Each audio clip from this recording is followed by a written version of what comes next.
DJ देवी दी सरोज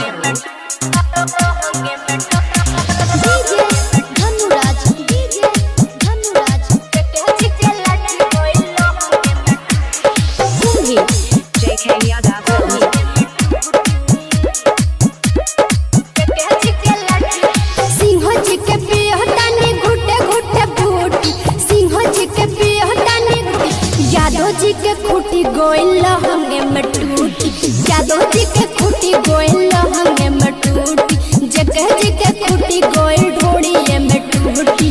केतना जन के हम लगावानी भभूति, यादव जी के खूटी गोइल हंगे में टूटी, जगह जी के खूटी गोइल हंगे में टूटी, जगह जी के खूटी गोइल हंगे में टूटी।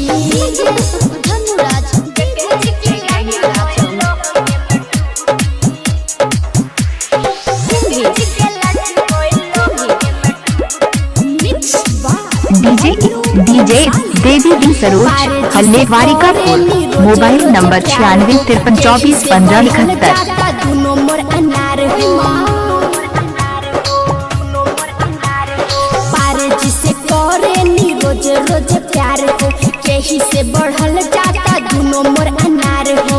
लेली ना दबाए जब दर्द गोइल उठी, यादव जी के लाठी गोइल हंगे में टूटी, जगह जी के लाठी गोइल हंगे में टूटी, यादव जी के लाठी गोइल ढोड़िए में टूटी।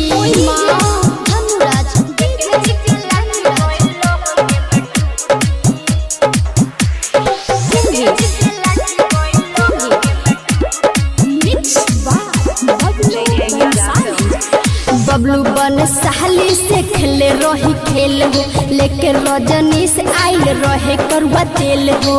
सही बात डीजे देवी दी सरोज रही खेल हो, लेके रजनी से आइल रहे करुआ तेल हो।